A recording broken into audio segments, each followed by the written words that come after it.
Baik, kepada teman-teman, selanjutnya kita masuk ke sesi berikutnya, yaitu ininya adalah sesi tanya jawab. Yang mana pada sesi tanya jawab kali ini, teman-teman diberikan kesempatan untuk bertanya kepada kelompok penyaji, yakninya minimal dua pertanyaan per kelompok. Baik, pada saat ini jam menunjukkan jam 10.28 untuk sesi pertanyaan. Mengumpulkan pertanyaan kami berikan waktu 5 menit, artinya nanti sampai 10.33. Silahkan teman-teman menuliskan pertanyaannya di kolom chat sesuai dengan format yang diberikan pada minggu lalu.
Baik, karena waktu untuk mengumpulkan pertanyaan sudah terkumpul dan saat ini sudah terkumpul sebanyak 9 pertanyaan, maka izinkan kami berikan waktu beberapa menit untuk mendiskusikan jawaban dari pertanyaan teman-teman. Jadi untuk sesi menjawab pertanyaan ini nanti akan terbagi dua seperti biasa.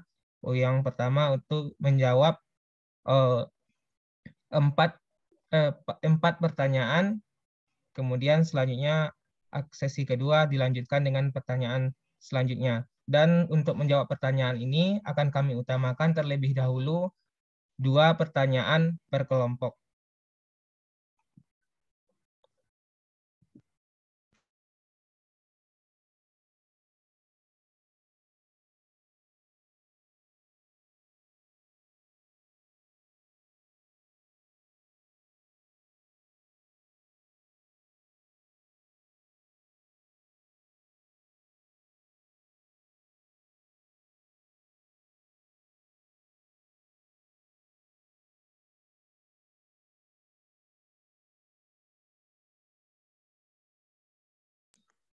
Nah, yang lain jangan lupa ya, dibaca juga pertanyaan teman-temannya. Kemudian jika Ananda ada tambahan, nanti ketika penyaji sudah menjawab pertanyaan, nah silakan ditambahkan. Ibu ingatkan kembali, penilaian dari pembelajaran kita ini salah satunya adalah keaktifan. Di bagi Ananda yang aktif dalam berdiskusi, insya Allah itu nanti nilainya ya terbantu ya untuk nilai ujiannya. Nah, mana tahu nanti nilai ujiannya ada yang kurang, nah keaktifan itulah yang nanti akan membantu nilai Ananda. Jadi tetap ya, stay tune di Zoom-nya masing-masing dan aktif dalam diskusi. Berapa menit waktu yang kita butuhkan untuk menyiapkan jawaban, Hafiz? Sampai jam 10.40 insya Allah akan kami mulai menjawabnya, Bu. Oke.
Baik, karena waktu sudah menunjukkan jam 10.40, kami akan mencoba menjawab pertanyaan dari teman-teman.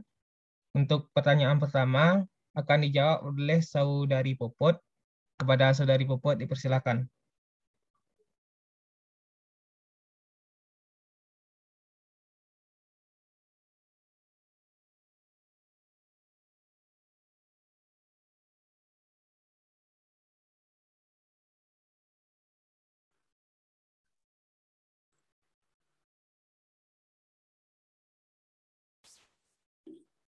Baik, saya Puput Winarsi.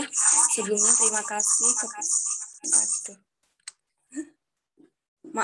Baik, saya Puput Winarsi. Sebelumnya saya terima kasih kepada moderator yang telah mempersilahkan saya.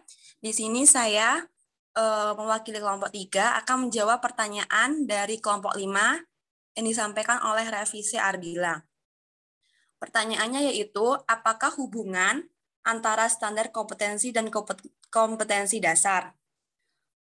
Di sini hubungan antara standar kompetensi dan kompetensi dasar yaitu kompetensi dasar merupakan penjabaran dari standar kompetensi itu sendiri yang mencakup materinya lebih sempit dibandingkan dengan standar kompetensi.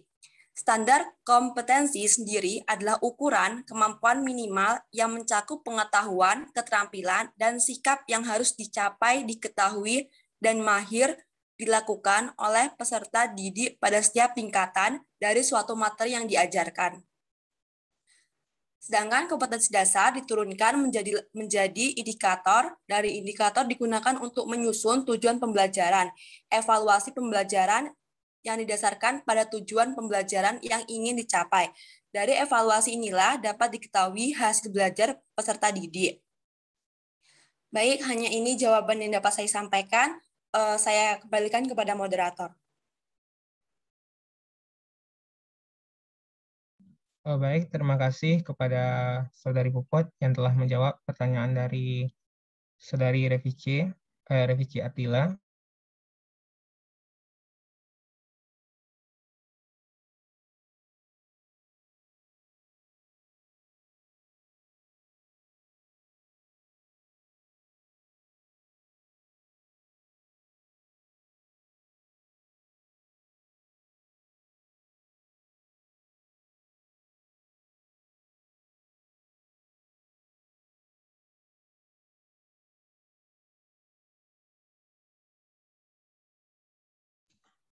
Ada revisi? Ada enggak revisi Ardila ya, Hafiz ya? Ada, Bu. Oke. Baik, Terima kasih atas jawabannya dari kelompok penyaji. Insya Allah saya sudah paham sekarang. terima kasih kepada Saudari Revisi. Untuk pertanyaan selanjutnya, saya akan menjawab pertanyaan dari Dia Afifah Alfayed dari kelompok 2, yakninya dalam PPT kelompok penyaji menjelaskan bahwa standar isi dirumuskan oleh pemerintah. Bagaimana dengan kondisi sekolah yang tidak memungkinkan? Apakah rumusan standar isi dapat disesuaikan dengan kondisi masing-masing sekolah? Jawabannya adalah bisa disesuaikan dengan kondisi masing-masing sekolah. Karena pemerintah memberikan standar isi menetapkan sebuah standar isi yang berlaku secara nasional, itu tujuannya adalah agar adanya kesamaan standar isi dari setiap sekolah, baik itu dari Sabang sampai Merauke. Dan namun standar isi yang diterapkan oleh pemerintah ini hanya bersifat umum. Jadi setiap sekolah itu berpatokan kepada standar isi, namun bisa menyesuaikan dengan keadaan kondisi masing-masing sekolah. Contohnya, salah satu komponen standar isi yang telah kami jelaskan tadinya adalah mengenai muatan lokal. Setiap daerah tentunya memiliki muatan lokal yang berbeda. Ada yang sama dan ada juga yang berbeda. Salah satunya adalah ketika kita berada di daerah Sumatera Barat yang menganut yang umumnya sukunya adalah Minangkabau, terkenal dengan suku Minangkabau. Ketika SD ada yang namanya muatan lokal BAM. Tentunya untuk daerah yang lain seperti di Jawa, tidak mungkin juga mereka akan menerapkan muatan lokal BAM. Tentunya mereka juga menerapkan muatan lokal yang sesuai dengan kebudayaan mereka. Seperti ketika di Jawa Barat mungkin, maka mereka mempelajari tentang adat budaya Sunda, seperti itu. Jadi, hal ini juga dapat disesuaikan dengan kondisi masing-masing sekolah. Dan seperti juga, yang lainnya juga seperti sekolah-sekolah yang letaknya jauh dari yang tercapai oleh listrik, teknologi, ataupun sebagaimana, dan bisa dapat dikatakan daerah 3T. Jadi kemungkinan untuk daerah ini akan kesulitan jika menerapkan seperti pembelajaran melalui teknologi seperti komputer, laptop, ataupun teknologi-teknologi sekarang yang umumnya sudah dilaksanakan pada sekolah-sekolah umumnya. Namun untuk daerah 3T ini disesuaikan dengan kondisi daerah mereka. Tentunya mereka akan kesulitan mengakses yang berkaitan dengan teknologi ini, apalagi yang berkaitan dengan internet. Oleh karena itu, standar isinya juga dapat disesuaikan dengan daerah masing-masing. Jadi, yang disampaikan oleh pemerintah, yang diterapkan oleh pemerintah hanya secara umum, namun nantinya dapat disesuaikan dengan kondisi masing-masing daerah. Mungkin itu yang dapat saya sampaikan. Saya kepada saudari Tia, apakah bisa menerima jawaban dari kami? Terima kasih atas jawaban dari dari kelompok penyaji. Saya sudah paham dan mengerti dengan penjelasan dari kelompok penyaji. Terima kasih. Baik, selanjutnya pertanyaan akan dijawab oleh pertanyaan dari saudari Etri akan dijawab oleh teman kami Munawarah Tanzila. Kepada Zila dipersilahkan.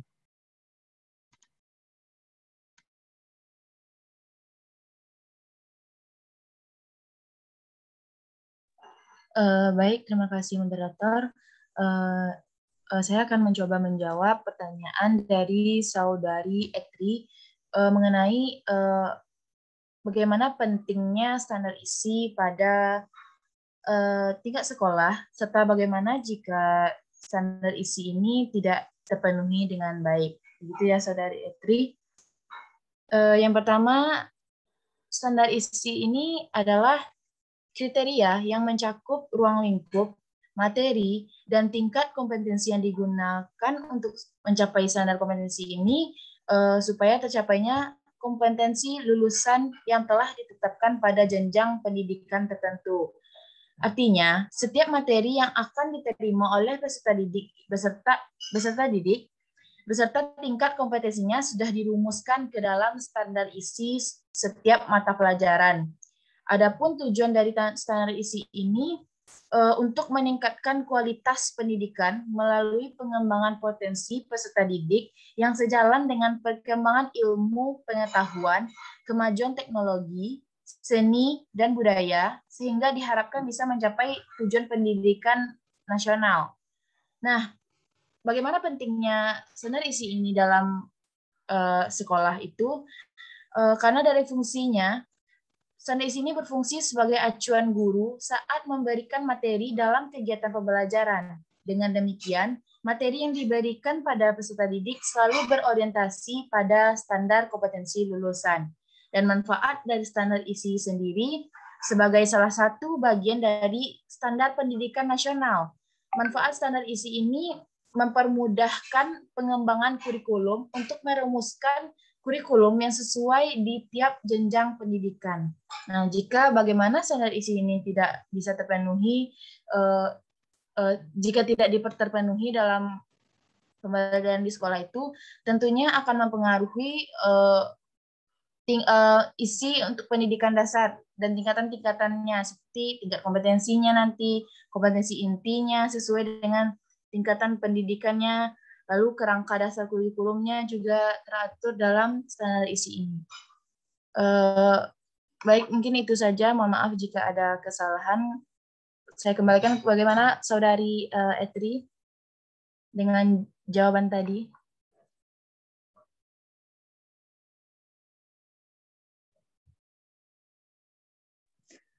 Alhamdulillah saya sudah mengerti. Terima kasih kepada Zul. Terima kasih, mungkin itu saja, kembalikan kepada moderator. Baik, terima kasih kepada Saudari Zila yang telah menjawab pertanyaan dari Saudari Etri, dan kami sampaikan juga terima kasih kepada Saudari Etri yang telah bertanya kepada kelompok kami. Selanjutnya yang akan menjawab pertanyaan adalah Saudari Nindi yang akan menjawab pertanyaan dari Filah kelompok 1. Kepada Saudari Nindi dipersilahkan. Baik, terima kasih kepada moderator.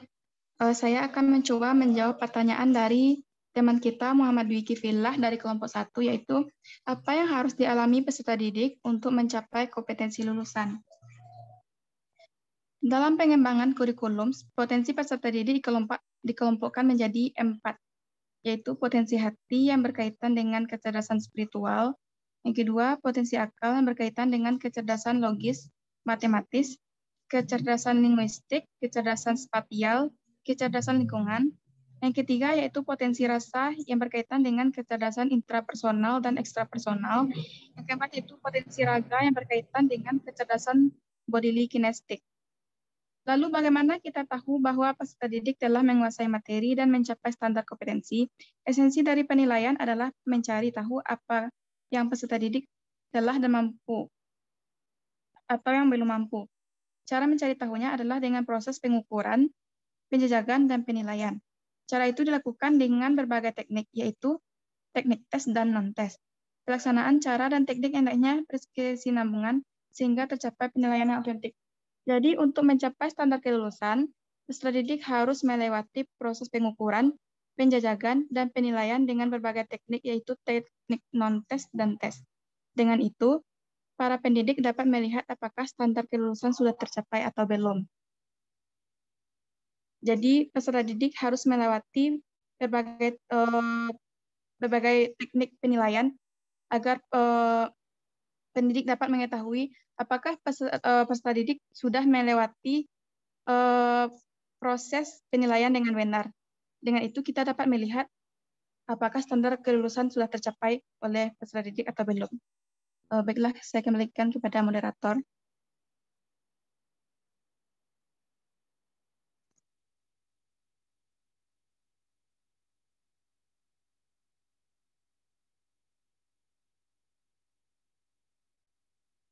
Baik, terima kasih. Kita ucapkan kepada Saudari Nindi yang telah menjawab pertanyaan dari Filah. Apakah Saudara Filah dapat memahami jawaban yang disampaikan oleh Saudari Nindi?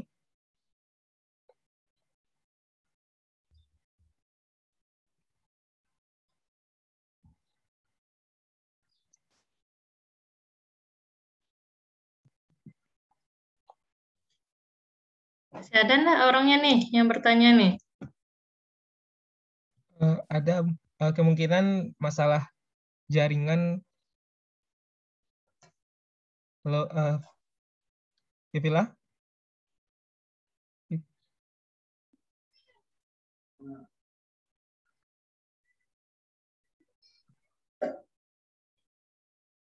Oh iya, Bu. Kemungkinan saat ini karena terkendala jaringan, di Saudara Filah dapat memahami dan menerima jawaban dari kelompok penyaji. Selanjutnya, kami telah menjawab 4 pertanyaan dan selanjutnya akan dilanjutkan pada sesi menjawab pertanyaan yang kedua.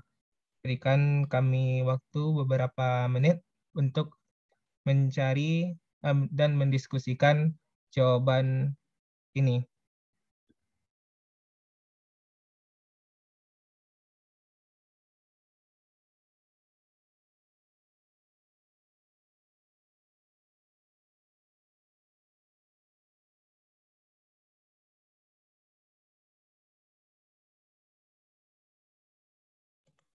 Nah, selagi menunggu materi ya untuk menjawab pertanyaan berikutnya, nah, Ibu berikan sedikit penjelasan mengenai standar isi. Nah, standar isi untuk kurikulum 2013 ini diatur oleh Permendikbud nomor 64 tahun 2013. Permendikbud nomor 64 tahun 2013. Ananda Ibu harapkan bisa menghafal ya, standar isi Permendikbud berapa, gitu, standar proses Permendikbud berapa. Yang perlu diingat itu hanya yang untuk kurikulum 2013 saja. Kalau bisa diingat kurikulum KTSP juga nggak masalah.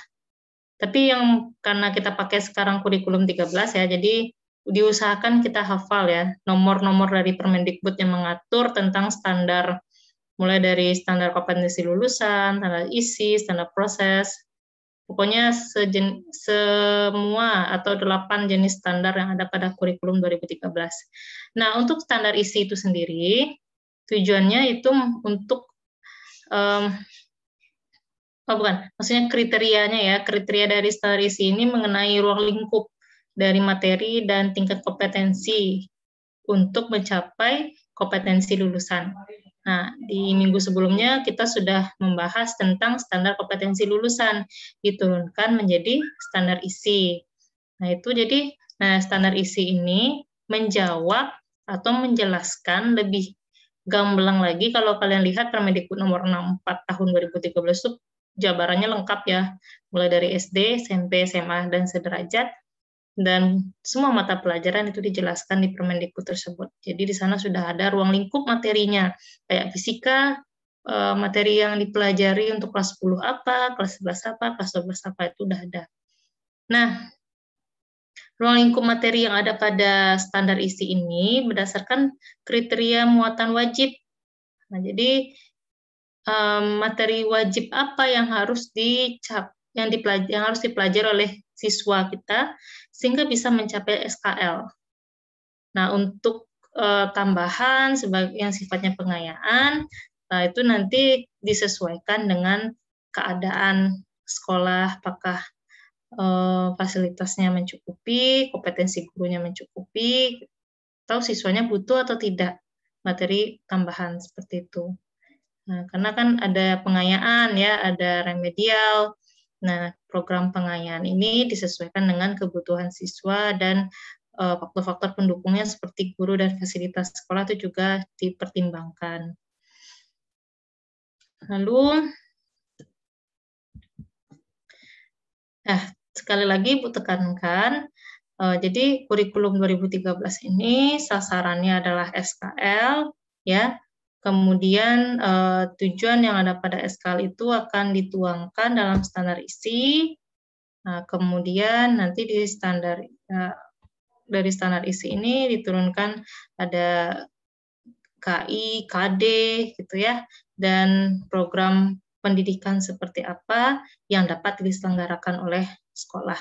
Karena ini sifatnya standar, berarti bagi sekolah yang mampu untuk menyelenggarakan pendidikan lebih dari standar yang sudah ditetapkan, itu dipersilahkan gitu ya, bagi sekolah yang tidak atau belum memiliki fasilitas yang lengkap seperti daerah-daerah yang ada di pedesaan, itu daerah 3T, nah itu setidaknya harus memenuhi standar yang sudah ditetapkan. Maka dari itu pemerintah kita sudah menskenariokan kalau daerah timur nanti seperti apa capaian minimumnya itu sudah diperkirakan. Jadi tidak sama nih antara daerah timur sama daerah barat itu tidak sama. Bahkan sampai ke program beasiswa pun ya, program beasiswa pun standar untuk daerah timur dengan selain daerah timur itu juga berbeda. Perekrutan seperti CPNS itu juga berbeda karena menyesuaikan dari potensi daerah yang ada. Indonesia karena memiliki keberagaman budaya ya, keberagaman potensi daerah. Jadi kita memang harus menyesuaikan dengan keadaan daerah tersebut. Nggak bisa kita paksakan sama ya. Maka dari itu tapi untuk mencegah adanya ketidakmerataan pendidikan, nah makanya dikeluarkanlah aturan yang menetapkan standar minimum yang harus dicapai oleh suatu instansi pendidikan melalui Permendikbud Ya, mulai dari SKL sampai nanti terakhir itu sarana prasarana. Oke, bagaimana kelompok penyaji? Kita sudah bisa lanjut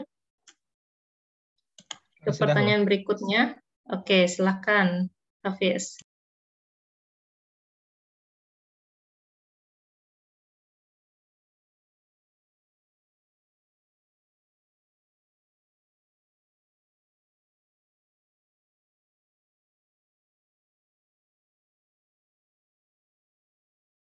Oh, baik, untuk kita masuk kepada sesi 2 untuk menjawab pertanyaan dari teman-teman. Untuk yang pertanyaan selanjutnya akan dijawab oleh Saudari Nindi yang akan menjawab pertanyaan dari Saudari Rada dari kelompok 5. Pada Saudari Nindi, dipersilahkan.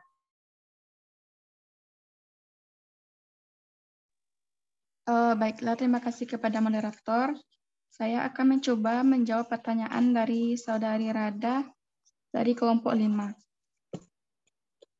Pertanyaannya yaitu, apa saja model-model pengembangan kurikulum dan apa saja langkah-langkah dari konsep pengembangan tersebut? Dalam pengembangan kurikulum ada beberapa model, yaitu yang pertama model Tyler. Model Tyler adalah model yang paling dikenal bagi perkembangan kurikulum dengan perhatian khusus pada fase perencanaan.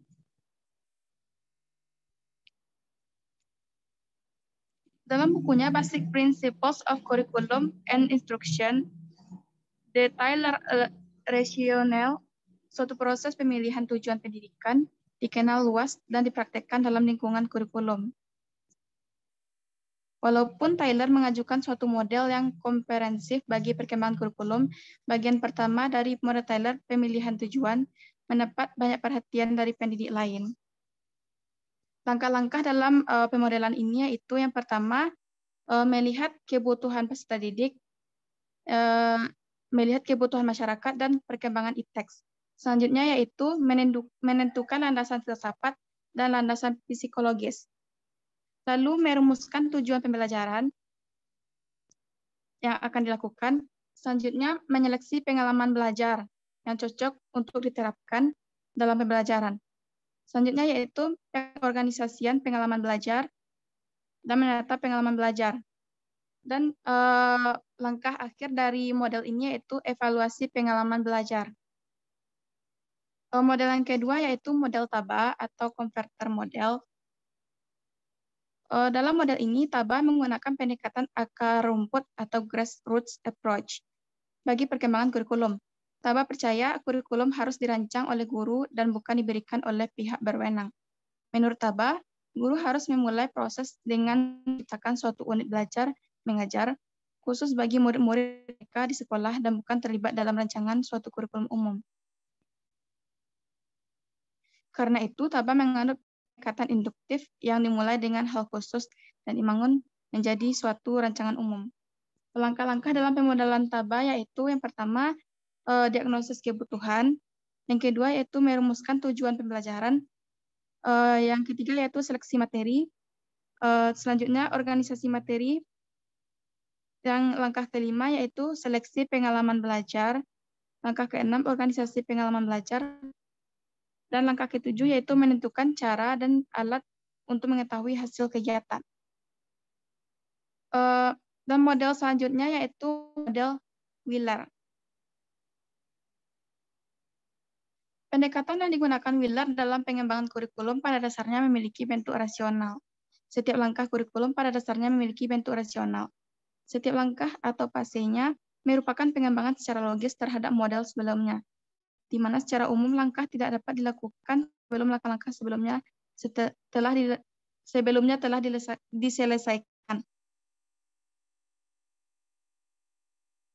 Wheeler menawarkan 5 langkah untuk dikembangkan dengan logis temporer, sehingga menghasilkan suatu kurikulum yang efektif.